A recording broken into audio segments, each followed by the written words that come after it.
হাইলাকান্দিতে কালবৈশাখীর তাণ্ডব।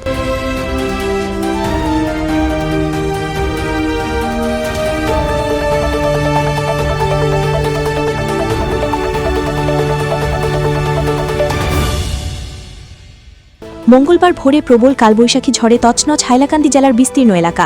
ঝড়ের তাণ্ডবে আয়নাখাল চা বাগান সহ একাধিক এলাকায় বহু ঘরবাড়ি ভেঙে পড়ে, উড়ে যায় টিনের চাল, উপড়ে পড়ে বড় বড় গাছ, ফলে বিপর্যস্ত হয়ে পড়ে জনজীবন। বহু পরিবার গৃহহীন হয়ে খোলা আকাশের নিচে আশ্রয় নিতে বাধ্য হয়। সবচেয়ে বেশি ক্ষতিগ্রস্ত হয়েছে আয়নাখাল বাগান এলাকা। প্রাথমিক হিসেবে প্রায় 200টিরও বেশি ঘরবাড়ি ক্ষতিগ্রস্ত হয়েছে বলে জানা গেছে। এদিকে আয়নাখাল রামকৃষ্ণনগর সড়কে গাছ উপড়ে পড়ায় কিছু সময়ের জন্য যান চলাচল সম্পূর্ণভাবে বন্ধ হয়ে যায়। পরে এসডিআরএফ বাহিনীর তৎপরতায় গাছ সরিয়ে আংশিকভাবে স্বাভাবিক হয় যোগাযোগ ব্যবস্থা। এই দুর্যোগের খবর পেয়ে 121 নম্বর হাইলাকান্দি সমষ্টির বিজেপি প্রার্থী মিলন দাস দ্রুত ক্ষতিগ্রস্তদের পাশে দাঁড়ান।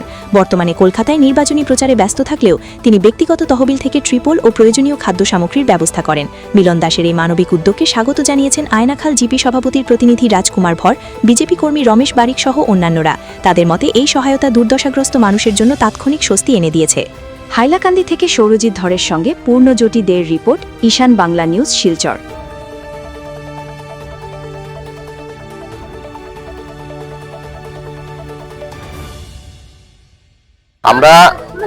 আমরা সকালে এখানে 8টার সময় আমরা এসেছিলাম।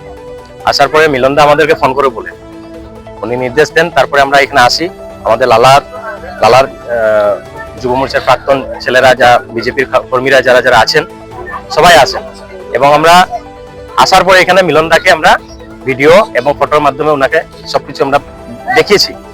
দেখানোর পর উনি আমাদেরকে বলেন যে আপনারা এখানে গিয়ে দেখেন কাদেরকে কি কি দেওয়া যায়, সাহায্য করা যায়। আমরা একটা লিস্ট অনুযায়ী আমরা একটা এই লোকাল মানুষদেরকে নিয়ে এখানে একটা লিস্ট তৈরি করি এবং ওনাদের ঘরে ঘরে গিয়ে একটা তেরপাল এবং ডাল, চাউল, সয়াবিন, আলু, তেল, সাবান, ক্যান্ডেল এগুলো আমরা দিয়ে আসি। এবং আমাদের সঙ্গে থাকেন এই মন্ডলের আয়নাখাল রাজ্য শিল্প মন্ডলের সভাপতি কিরণ তেলি মহাশয়, আমাদের লালা মন্ডলের সভাপতি অভিজিৎ আচার্য মহাশয়, এই জিপির সভাপতি রাজকুমার ভর এবং এপি প্রতিনিধি উদিত নারায়ণ রবিদাস সহ এখানে লোকাল বিজেপির কার্যকর্তারা।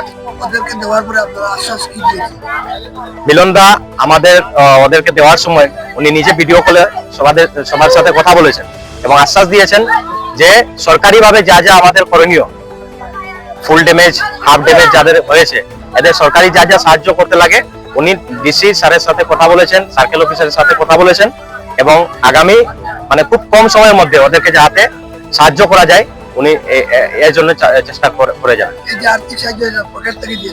এটা উনি নিজে ব্যক্তিগতভাবে উনি দিয়েছেন সবাইকে। মানুষের যে দুর্ভোগ হয়েছিল সেই কারণে মিলনদা তো এখানে উপস্থিত নেই। মিলনদা আমাদেরকে পাঠিয়েছে মানুষের পাশে দাঁড়ানোর জন্য। আর মিলনদা পাশাপাশি এই কথা বলেছেন যদি আরো সাহায্য সহযোগিতা যদি দরকার হয় তাহলে মিলনদা আসবে, এসে আসার পর যা হওয়ার উনি দেখবেন। মিনিমাম তো 50-70 প্লাস হবে। এই যে আয়নাখাল চা বাগানের যে এরিয়া আছে, পুরো এরিয়াটা সনবস্ত, অনেক ক্ষয়ক্ষতি হয়েছে। আপনারা ভিডিওতে দেখলে আপনারা বুঝতে পারবেন, অনেক ক্ষয়ক্ষতি হয়েছে। গাছপালা সেগুলা পুরা ভেঙে চুরে, মানুষের দুর্গতি শেষ নিয়ে। আজকে আমরা সবাই মিলনদা সৈনিক হিসাবে কাজ করছি, যাতে আজকে সকাল থেকে আমরা যে দুর্যোগ দেখছি, প্রাকৃতিক দুর্যোগ দেখি আপনার সহ্য হয়েছে না। মিলনদারা জানা নিয়েছে তাই মিলনদার লোকের যোগাযোগ করিয়েই আমরা কাজটা করছি।